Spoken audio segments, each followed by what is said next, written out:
Hello all, just wanted to start the video off with a little foreword. Thank you so much for the support on my previous video. I would have never expected such a large amount of people both liking and subscribing and commenting. It's even got me reconsidering why I don't comment more often. Also, thank you to those who let me know about the audio quality and such. I hope to make my videos better and better as time goes on. Unrelated, but I feel that I need to just bring up and correct a couple of things. I don't hate HAZBIN, and I really don't dislike it too much either. It actually was YouTube gave me this idea, and you can laugh at me. Oh, okay, laugh time over. Some characters are super annoying, and world building could use work, but HAZBIN does not even hit bottom 200. I've watched some genuinely terrible shows, and it's definitely not even comparable. Anyways, this video is going to be a little different than the first one, in that I'm going to be showing some of my world building before getting into my redesigns. Also, I included chapters that you can skip to for your convenience. In show, it's hard to tell how big heaven is. It's one of the orbs in the sky along with the pentagram moon, I still don't know what that's supposed to be, said to be much bigger than hell, and is unconfirmed to have an overpopulation crisis. In my version, the answer is simple. It's infinite. And that's hard to imagine, but considering that it can host the possibility of every soul redeeming and entering it, it has to be, since humans like having children.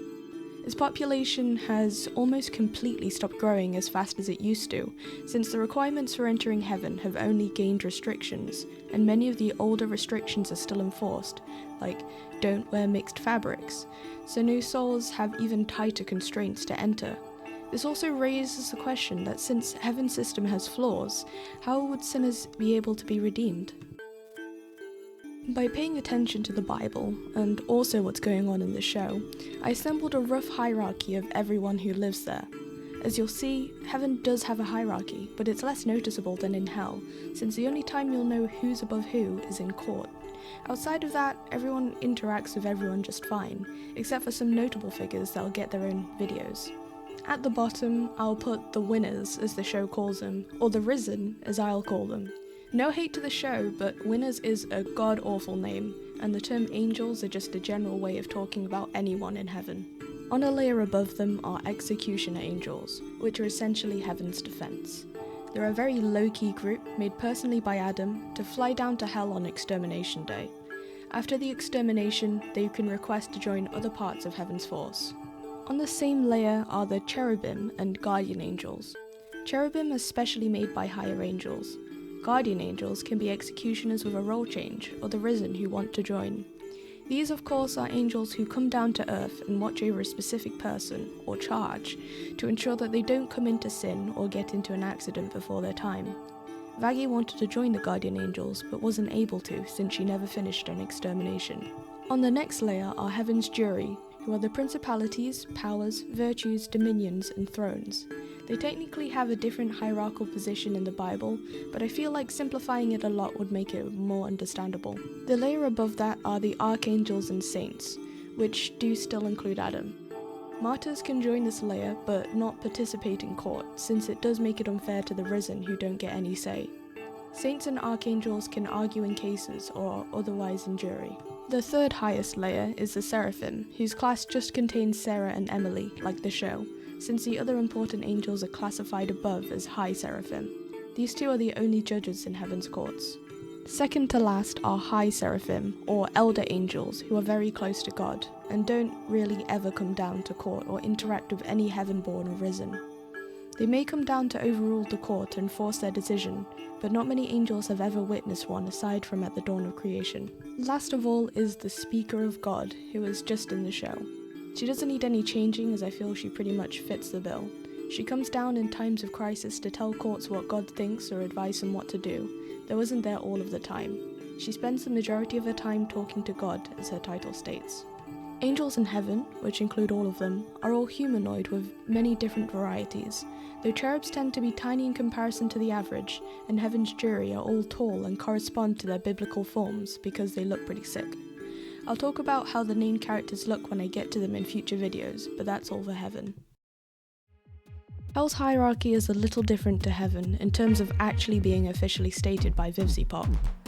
I'm not going to change the order much, since it makes sense and I agree with it, but I want to discuss what each part of this hierarchy is. To begin at the bottom again, imps and hellhounds are still rock bottom. They're the foundation of hell, generally being workers and participating in their own society. You can get small default imps to huge torturers, and they can be based all over hell. They come in every colour and basically look the same as the shell. To switch it up a little, hellborn demons are also on the same level. Imps are basically just the default hellborn, and all other variations like succubi etc. are just the same. To continue, I'd like to direct you to the map. Hell's a little different in this version. I'm sure most of you are aware of a little ditty called Dante's Inferno, about a guy who takes a little trip to hell. In my version, I'm using 9 rings, 7 of which are named and owned by the 7 deadly sins. In order from the top: limbo, lust, gluttony, greed, envy, sloth, wrath, punishment, and pride. The sinner power system in the show isn't clearly defined or shown to us. The way I reimagined the power system is that the amount and strength of power is based on how many people's lives they impacted, and to what degree while on Earth. Because sinners are able to wield such power, they're on a different layer of the hierarchy. All sinners don't have a choice in what their hell form looks like when they arrive in hell. Their appearances are determined by their personality and backstory, with no conscious influence going into it. Sinners with lesser power, and usually as a result look rather plain, tend to stay in limbo. Sinners with a little more power tend to leave and enter any ring of hell, unlike the show. Sinners with even more power than the previous levels of sinners are probably in the punishment ring, in which case they can't leave and have no access to said power. Overlords are a mixed bag, being able to come from a huge variety of backgrounds. The most heinous among sinners that have managed to escape the punishment ring, sinners who committed a minor sin but had a huge impact whilst on Earth, or the lame alternative, having a soul contract that keeps them out of the punishment ring. To explain, a lofty soul contract can only be formed by a strong overlord, and in order to maintain order, their 7 deadly sins permit the sinner to not go to the punishment ring. The last sinner type is a sin representative, inspired by Love's Arts 23, who are powerful overlords who represent the deadly sins in a hell trial, usually.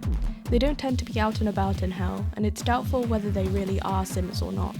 They also can be summoned by humans and take place of their respective sin. Above all sinners are the Ars Goetia. Nothing more needs to be said. Stolas & Co may have a redesign in the future, but their place in the hierarchy is secured. And the Deadly Sins. They're basically the same in the show, but I'm going to explicitly tell you. They are part of Lucifer. Like the rest of hell, he controls everything a step down from him.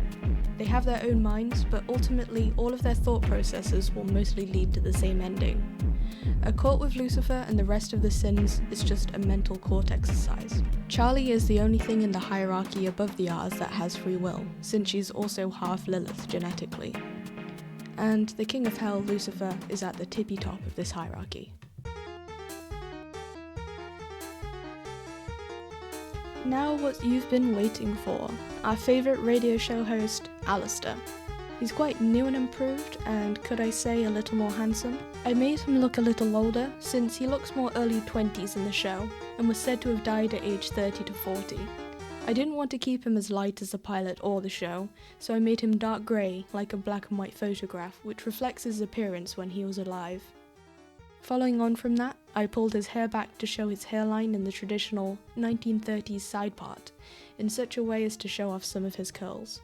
Moving on to his face, he does have his monocle still. In the show, he seemed to have a lazy eye, which I really liked, so it's kept here. I also changed up his mouth so his teeth look more piano key retro radio-like, that light up when he speaks instead of him opening his mouth, so you'll never see his tongue. His pupils are also permanently constricted, though have good enough vision. I kept only 2 deer features, his antlers and a hoof pattern on the underside of his shoes, which isn't pictured, but rest in the knowledge that they are there. He fits in quite well with the rest of the rabble, but exudes a sinister, powerful aura wherever he goes. I know red is his signature colour, but in my version, he only wears it. I also brought in some more 1930 inspiration with his shirt, waistcoat and overcoat, with some impressive padded shoulders. His coat doesn't make much sense in the original material. Why keep it ragged? It might be explained later in the show. To pay a little homage to it, my version's coat is a little dark and stained at the bottom, like an imperfection that can't be helped. He has black gloves like Charlie, but that's just because of the style I'm going for in these redesigns. In my version of the story, Alastor is still an overlord, but particularly a deal maker. This isn't a common type of overlord, especially since there aren't many overlords to begin with, and it means that he collects souls like a hobby, especially high-ranking souls like fellow overlords. He could potentially be summoned by people on Earth and all that, but spends the majority of his time down in hell among the cannibals, despite him not being a cannibal. He says that he slipped out of the punishment ring, though that claim has its doubters, which put into question what did he do on Earth in the first place. In an interview, VivziePop said that he was a serial killer with a weird moral code like Dexter. I'm scrapping that for sure, making him more bloodthirsty, though able to confuse the police and stay under the radar for all his time on Earth, until he was shot by the hunter like in the show. He wouldn't have a code, unless go for those who you can get away with killing counts, which is what the show sort of insinuated. Maybe Vivzie's idea didn't go beyond stating that in an interview, but I don't know for sure.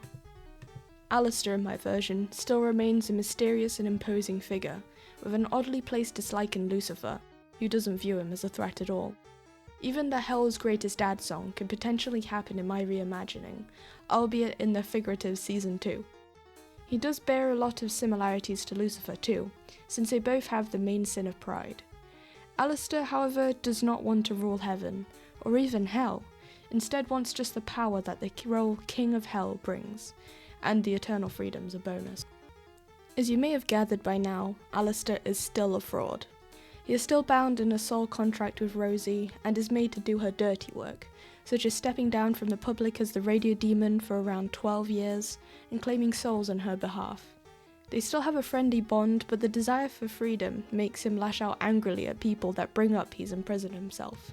In my story, Alastor joins the hotel before Angel Dust and the others, appearing to Charlie and Vaggie as a benefactor who wants to help them for no particular reason.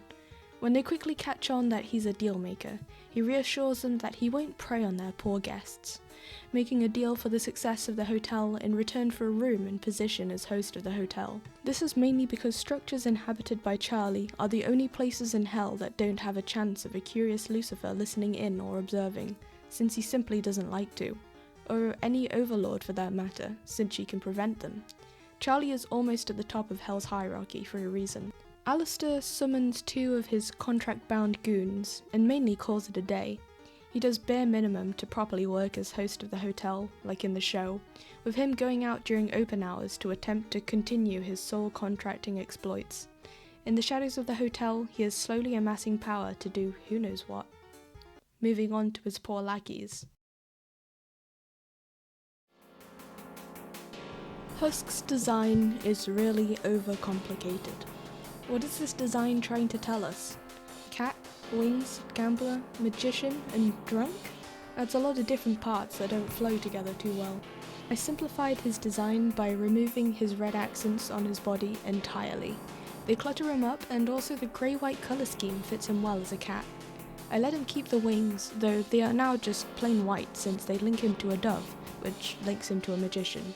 I was originally going to make the cat pattern on his head more calico-like, though his heart shape still worked okay enough to keep, as well as the little goatee situation he has happening.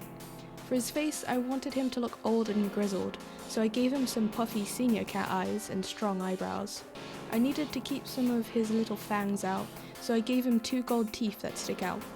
Also, to keep with the magician theme, I gave him little hearts where his whiskers would go, that also doubles as a moustache.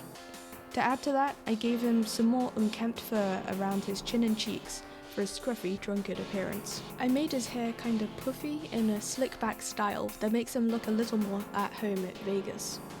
I also am one that agrees that he should not be stick thin as a frequent alcohol consumer, so I gave him some fat. He has the trousers and braces since I don't want him to be naked, as well as a shirt bib, cuffs and gloves which tie in nicely with his magician side, though they are slightly off colour. His tail does not have any feathers but is super fluffy for my own drawing pleasure. I also gave him a small green sign over his chest which symbolises his connection to Alastor. This is a hat-free zone, so no hats, even though it's not too bad on Husk's design. Those are just for Lucifer. In terms of personality, Husk is mainly around the same. A very observant bartender with a penchant for heavy drinking on the job. He's downtrodden, but has a soft spot for his regulars and the odd magic trick. He wants to be freed from his contract from Alastor, but also doesn't have anything going for him. His casino empire was sold and he has no money left. He still puts on the facade that he is content with his loser status. In life, he was a disgraced magician down on his luck, who was forced to loan a great deal from the mafia, leading to a massive shootout where he lost his life. From his larger-than-life stage presence at the peak of his career, to the famous shootout where hundreds of lives were threatened, Husk had a huge impact on thousands, maybe hundreds of thousands of people, and has quite a sizable amount of power, which led to him becoming an overlord in the first place. In my story, he basically acts the same, though has more times shown interacted with the others. He acts like everyone annoys him, but he secretly enjoys the company. The best way to get into his heart is through consistently and genuinely wanting to get to know him, and he shares anecdotes and little things about his life with the showmanship that he once wielded. Niffty is an interesting character, especially from a design standpoint. Her design in the pilot was originally really complicated and difficult to distinguish, and I believe it was especially improved in the show. She's supposedly based on bugs and aliens, of which I only really see aliens shine through. She does look like she does belong in her respective era, the 1950s, and I honestly don't need to change anything on that front. But I will, to stretch my designing muscles. The main difference in her design from the original show is that I changed her face from having both an eye and a mouth to having a strange combination of both, with her eye being enclosed in her mouth. In the show, she's generally in some form of derangement, which could be advanced further as mouth emotion could contrast her eye emotion. I also didn't want to touch her hair up much since her hair is truly 1950s, but I took a little liberty with adding some more antenna-like hair straggles like a biscuit beetle. I also moved her little bandana to the top of her head to push her hair out the way and make it look a little more unique. I also kept her arms and legs the same, though a smidge more insect-like. Her colours were fine, but I made them a little darker and went a little more purpley in order for her to stand out easier. Another change I made was her outfit, just choosing a similar 1950s design with a longer skirt. On her chest is a small green mark which symbolises her connection to Alastor, like with Husk. She's basically the same obsessive cleaning lady as she is in the show. Her interests involve sewing, cleaning, and murdering insects in cold blood. She sometimes has moments of lucidity, but her scary nature takes over the majority of the time. I also kept the camera shyness since it does tie in with her backstory. In life, Niffty was a Japanese second-generation immigrant. She was pressured to marry early to ensure she could stay in the country, which unfortunately led to a verbally and physically abusive marriage. One day, she eventually snapped and killed her husband, which became a countrywide hit, with her becoming something of a celebrity. She was actually goaded to kill her husband by Alastor himself, live from hell, suggesting things to her through the radio. Niffty's plea of insanity didn't go through, and she was ultimately placed on death row, to the dismay of her admirers. Niffty became a little more obsessed with men when she arrived in hell, Alastor most of all. She doesn't remember much of when she was alive, as she seemed to block out the majority of the events leading up to her death, which also include her ex-husband, who may be in hell as well. She became something of an overlord by elimination, as she accompanied Alastor during his uprising and helped him kill the others. In the events of the show, she does share the same role, cleaning and pest control. It's difficult to remove her from Alastor's side though in my version, and you normally see them together in some scenes where Alastor is alone. For example, when he goes into Cannibal Town. And that's all for those three. I hope you enjoyed the video. As usual, like, comment and subscribe, though I still don't know if asking works. Okay, bye!